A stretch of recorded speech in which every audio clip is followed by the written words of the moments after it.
Welcome to the Danny Clinkscale Reasonably Irreverent podcast. Insightful and witty commentary, probing interviews, and detours from the beaten path.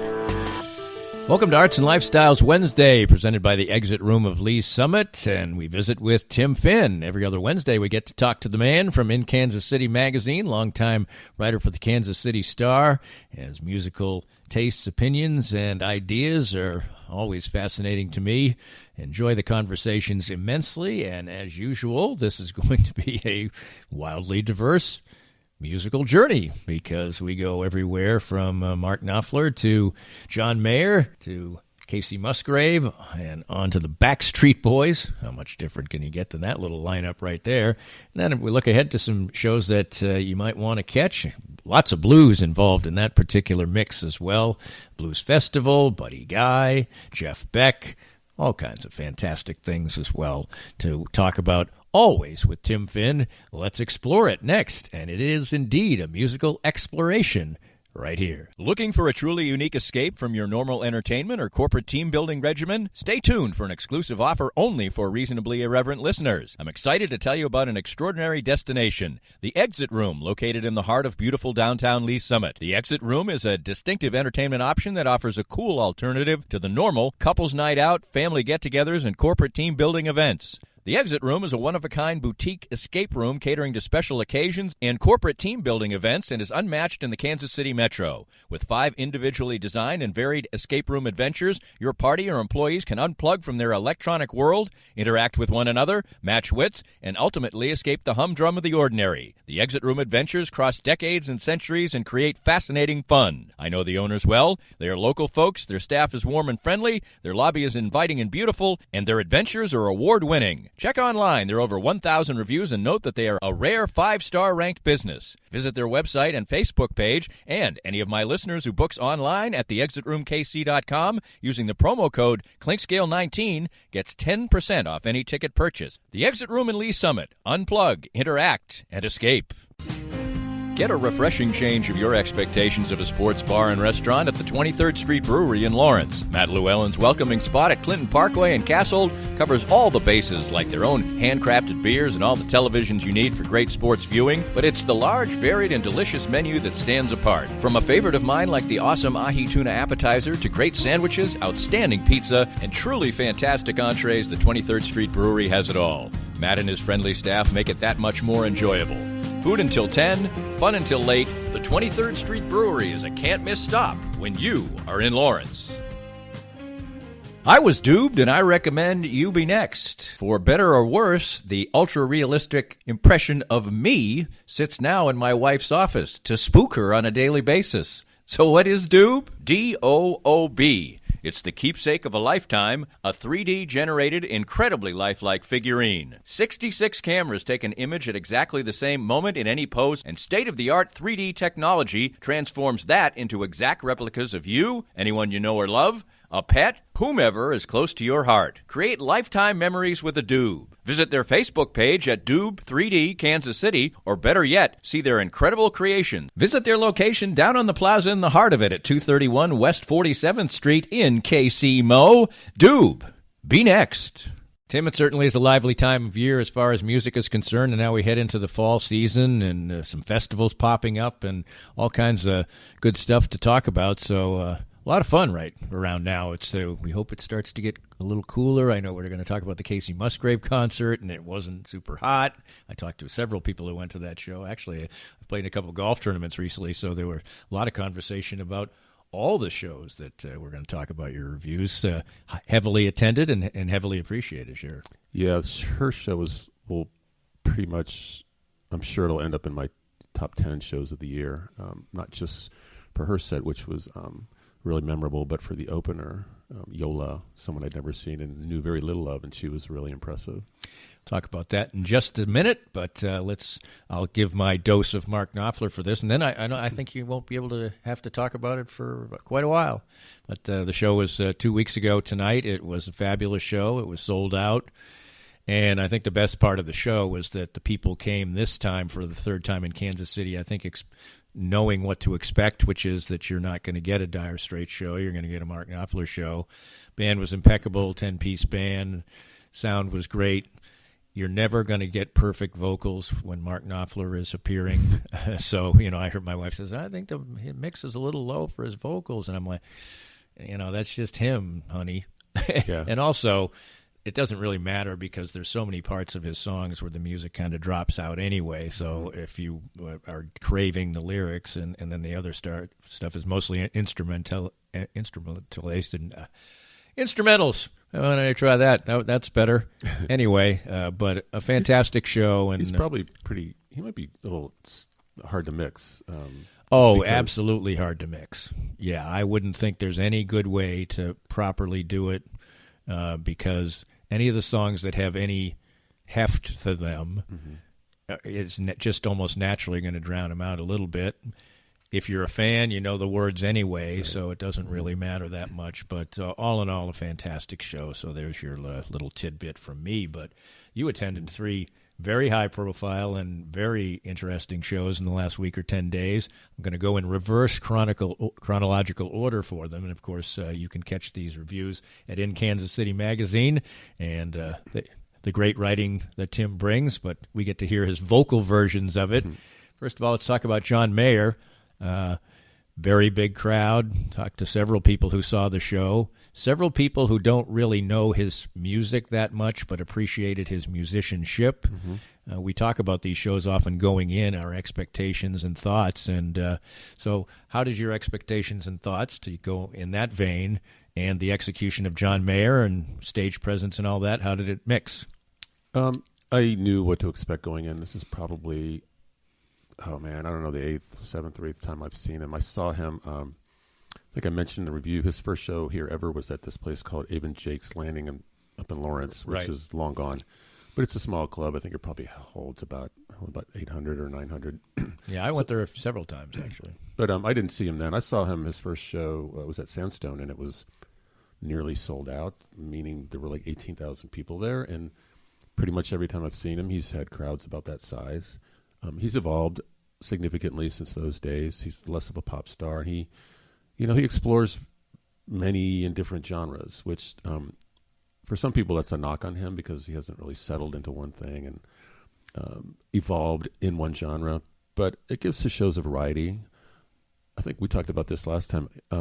He's an impressive guitar player. He plays all kinds of styles, but as opposed to someone like Mark Knopfler, if you heard someone played a Mark Knopfler guitar riff, you're going to know it's him. Same with Santana. Right. Other guys like that. Some guy we'll talk about, Jeff Beck.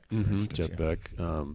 But John Mayer, I think if you heard it, you would just go, it's a kind of a really skilled but kind of generic guitarist. Right. I mean, he has some really impressive runs, and there's probably nothing he can't play. I mean, he's touring with this version of The Dead, and so you got to be world class if you're going to hang with those guys. So he's an impressive musician.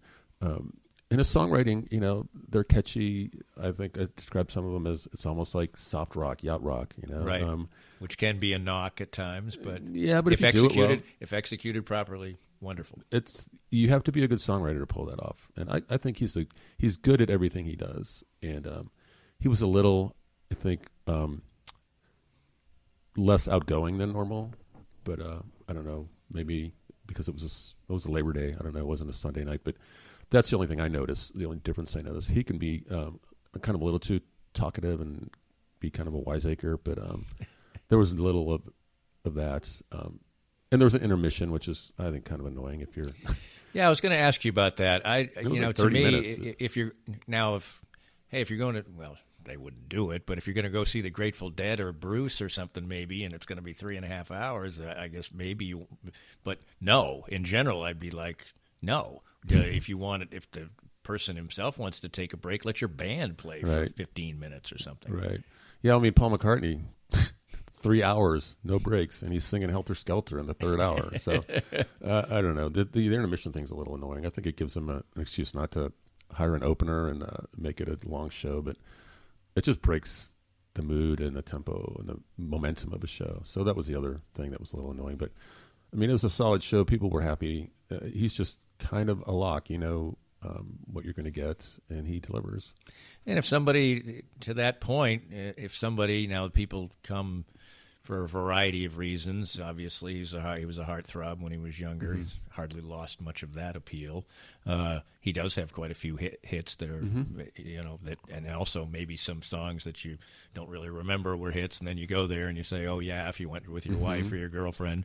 But if somebody's filling up Sprint Center or coming close to it, then they obviously have the goods.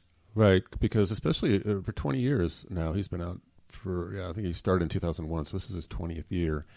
And it's not easy to sustain a career like that for anyone, to remain relevant enough that you're going to draw 14 or 15,000 people to every show. So, good for him. He's fine. I think he's, kind of innocuous. I don't understand people's disdain for him, other than maybe it's his personality and he said some stuff that got him in trouble, and deservedly so. But otherwise, I think, like, if someone offered me a free ticket to go, I'd go, just because I know it'll be fun.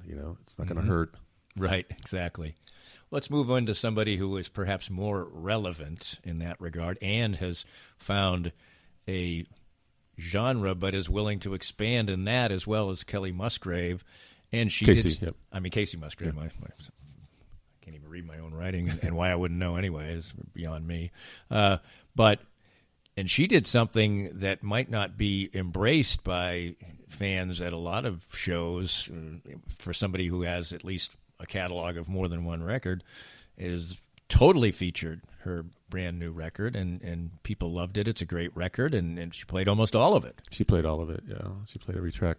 And it's a really good record. It's very mid-tempo. It's very it's kind of mellow in some places. I wondered how the music would sustain itself in that environment, because it was I haven't seen Starlight that packed in a while. I think I looked around,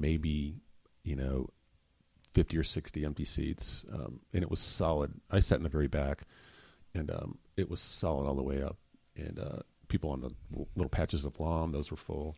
So she's really loved around here, and these fans went with her on this pretty significant stylistic change, because she was doing a lot of twangy country stuff. She's from Texas, and she sounds like it.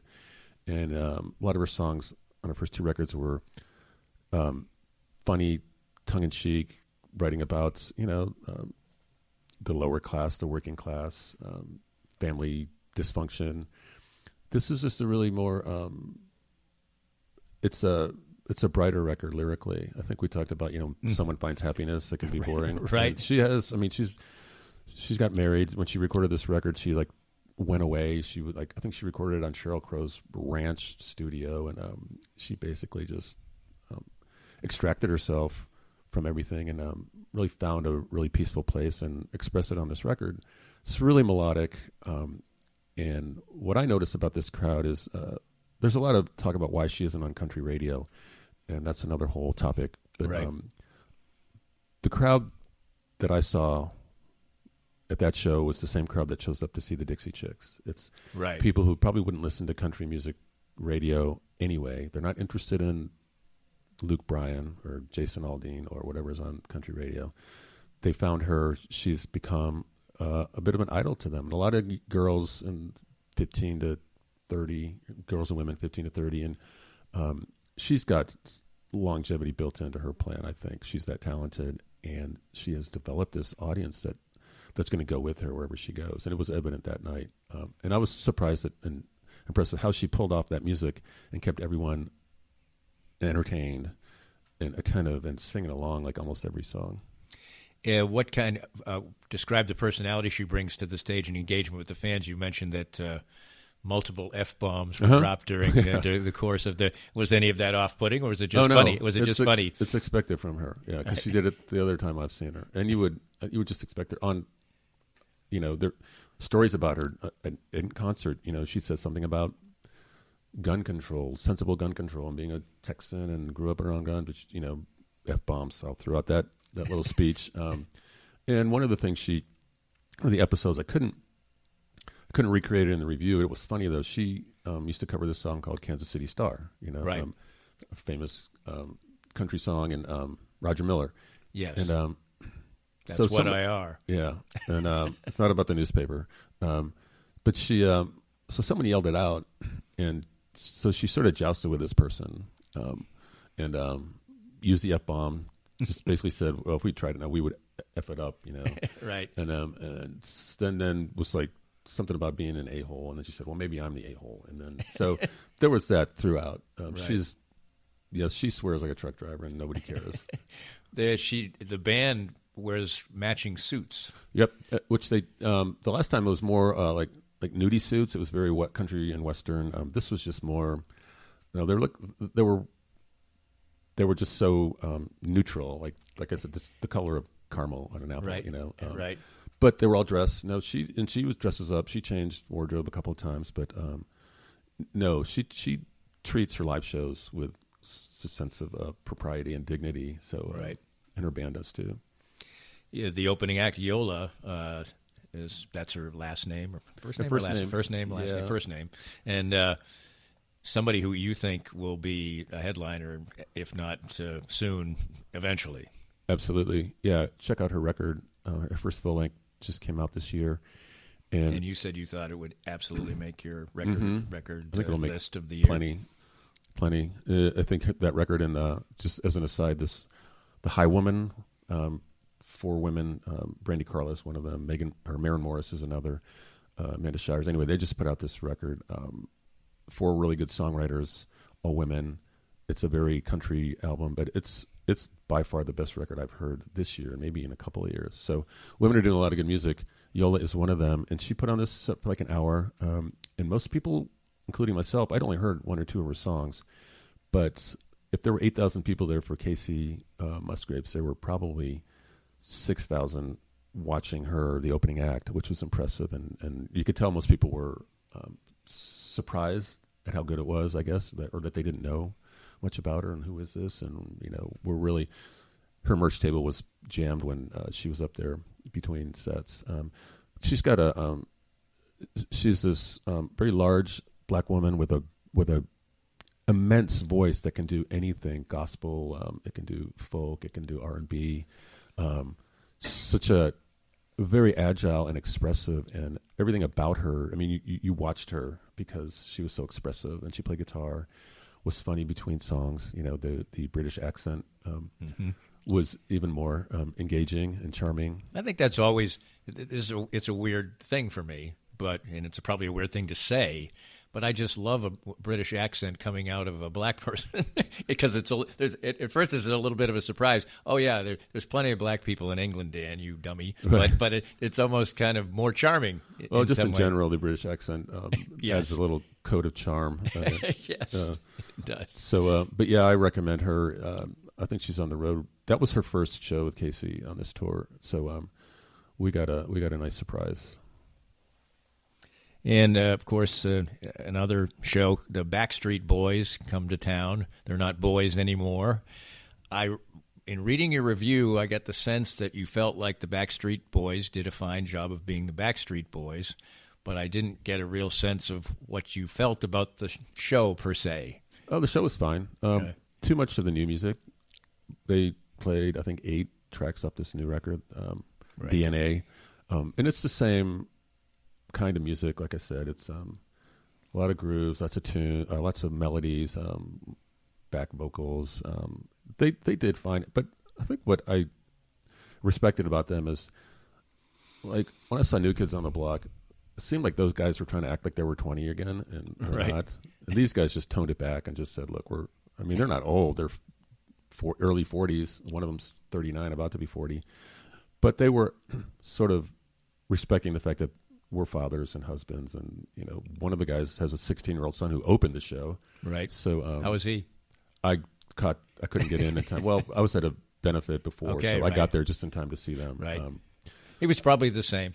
No, I heard he was like sort of country Americana roots, Oh, like okay. something completely different. Cool. But so that was kind of the gist of their presentation was, we've never really gone away because they took a hiatus. They've been putting out records, and that place was packed. I mean, there were more people there for the Backstreet Boys than for John Mayer. So it's curious to see the appetite for that. It's nostalgia because it's people reliving their girlhoods, their teenage adolescence. Sure. But But yeah, and they were screaming like they were 12 all over again. But so also, a lot of girls' night out type of situations yeah, it was, there. And when they changed some of the men's room into right. women's rooms, and my wife went and she knew nothing about them. She was not ready for 2.5 hours of it. So because into the second hour, and it was loud. It was kind of unnecessarily loud, and I don't right. usually mind that. But right.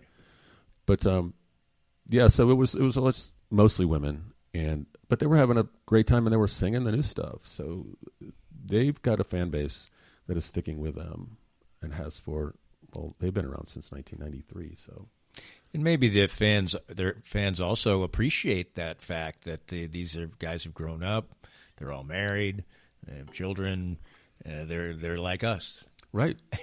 And I don't think that the music hasn't changed that much. So they're not doing,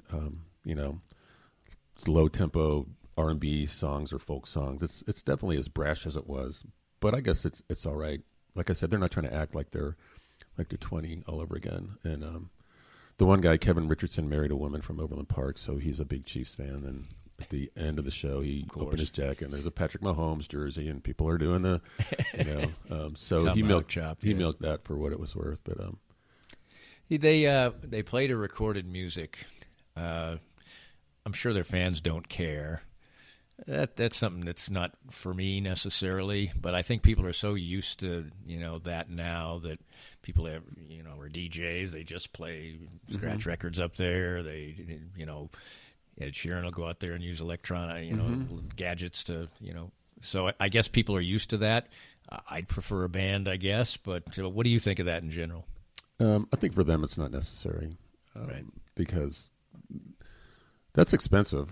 Right. I mean, and to produce their sound, which is a big sound, it would take a lot of guys. I mean, so even if they had like a trio, there's going to be backing tracks because right. there's a lot of sound to fill. So, I've seen it enough that I notice it. Like, right. Because sometimes the band's, hidden, right. obscured, but I didn't see anything. And usually if there is a band, they announce the music director or something, but there was right. none of that. And you could tell there was some vocal backing because when you're running around like that, you're going to get out of breath. And, right. Britney Spears, they all do that because Janet Jackson, because you wouldn't want it. There's some songs you wouldn't want to hear live just because maybe they can't sing it. So they're singing, but basically it's fortified by right. recorded. So I don't even blink at that anymore. It's fine. As long as it sounds good and people are entertained, it's like you got your money. So I don't think too many people were whining about that. Right.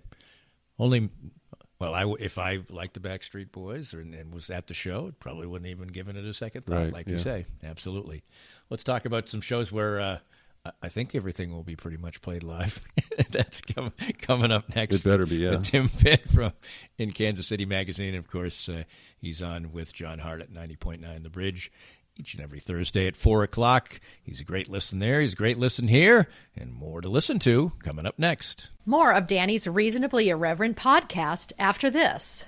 We're here with Joe Spiker, the president of Easton Roofing. And Joe, you worked for other companies in the construction industry. What inspired you to start your own company in Easton Roofing? Well, Danny, when you are working for somebody else, you oftentimes don't get to see the project through from beginning to end, and you don't get the final control over the customer experience. And I wanted to build a place where people can come and get work done on their house and not have to worry about being treated the wrong way and get a good customer service experience start to finish. The company slogan is Where Integrity Matters. Why is that so particularly important to you? Well, for us, what that means is treating each other with respect at work, treating our clients with respect, and making the right choice, especially when no one's looking. So when you're presented all the time as a contractor with choices that have to be made, are you going to make more money on this if you cut a corner? And we just wanted to make a place and a slogan that said to our people and to whoever is our customer, we're not going to do that. We're going to make the right choice regardless of profit. Easton Roofing, where integrity matters. Before you spend your time and money going after an MBA, ask yourself why. Is it so you can tell people you got your MBA? So you can add a line to your CV? So you can call it a CV instead of a resume? Truth is, any MBA will do that. On the other hand, if your goal is to learn how to successfully manage and grow a business with real-world insights from experienced professionals, well, consider getting your MBA from Park University. Our low student-to-teacher ratio gives you personalized attention, and our face-to-face and online classes offered in 8-week terms are designed with working professionals like you in mind. No wonder the Kansas City Business Journal ranks Park University as the top MBA program in the area. Classes begin June 10th at all 4 Kacey area locations: Parkville, Downtown, Independence, and Lenexa. Visit park.edu to get started. Sumner One is the company to make your office maximize efficiency. Their family of companies make up one of the largest independent dealers of office technology in the Midwest. They are proud to bring the best service and technology to top companies across the region. Sumner One can help your organization run more smoothly than ever. Sumner One printers, copiers, MFPs, managed print services, document management, infrastructure design, IT services, disaster recovery, and business continuity. Welcome to the one place where everything works. For more information, call Carl Little at 913-752-2256. For many people, a family law case will be one of the most difficult experiences in their life. The law firm of Kenneth McRae will help you through it. Personal and effective help from Ken in concert with you will develop a unique strategy for your unique case. As Ken always says, divorce can be civil law, not civil war. Licensed in Kansas? Visit McRaeLawOffice.com or call 913-972-4765. Back on Arts and Lifestyle Wednesday, presented by the Exit Room of Lee Summit, our bi-weekly visit with Tim Finn talking about music. And we've got some really interesting and diverse shows, as we usually do in Kansas City, coming up. And start off with a big arena show on Friday night at Sprint Center. There'll be Thomas Rhett, and generational musician. I'll be honest, I saw the sign on the highway a couple of months ago. I'm like, I don't know who he is, but he must be something because he's playing at the Sprint Center. Headlining, yeah. I really don't know much about him other than his father was a country singer. Rhett Akins, Thomas Rhett Akins, so he goes by Thomas Rhett. And so he grew up in a musical family. His dad was something of a country star. He grew up around hanging out with Brooks and Dunn and Tim McGraw, so sort of a Patrick Mahomes thing going on there. And so he knew the business, he knew the lifestyle, and he's just been one of these guys that goes through the routine, the procedure in country music. You start out playing little clubs, you hook on with a tour, and you're the first of 3 opening acts, and then you're the main opening act, and then you're playing theaters, and now he's 29 and he's headlining arenas, which I'm with you. When I saw that he was headlining at the Sprint Center, I did a double take because I don't know a lot about his music. I don't know much of his music, but it's on country radio, which is usually enough. If you get 1 or 2 songs on there and they're in heavy rotation, you're gonna make a lot of waves and get a lot of traction. And so he's he's standard corporate country radio material. It'll be good songwriting. He'll have a great band behind him. There'll be lots of cowboy hats and boots and people singing along and having a good time and drinking a lot of beer. There you go. Are you going to review that show? I'm not. It didn't. I've submitted a list of shows, right, and it didn't make the cut. So, is that a relief or? No, I would go. I mean, I would. It's always interesting to explore something different, no matter what.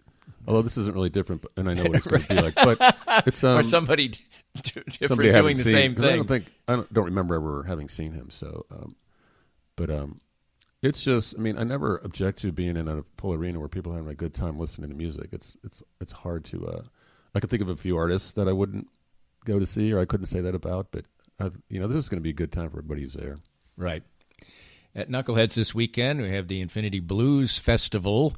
As blues festivals go, tell us why this might be different, the same, good, and people love the blues. They're going to go see some blues, right? And there'll be some different takes on it. It won't be all just like Chicago blues or Delta blues. It'll be a little bit of everything. The person I would recommend, there's two. Danielle Nicole is from Kansas City. She was part of a band called Trampled Underfoot. She and her 2 brothers, the Schneblins, did a lot of really good things. Won some pretty significant, blues awards in the blues world, and they have since gone their separate ways. And she started her own band and put out a record last year, and the title escapes me now. It was nominated for a Grammy for the best contemporary blues record against some pretty big names. She didn't win, but she got to go to the show. Nominated. And the record is very good. There's a song on there that was written by Bill Withers, who, when she was recording the album, he came in with a friend who's a friend of the band and was watching them. And he goes, his friend said, "Hey, Bill, do you have a song they could record?" And the band was like, "What? Don't embarrass us. Don't put us on the spot." And he goes, "Yeah, come out to my car."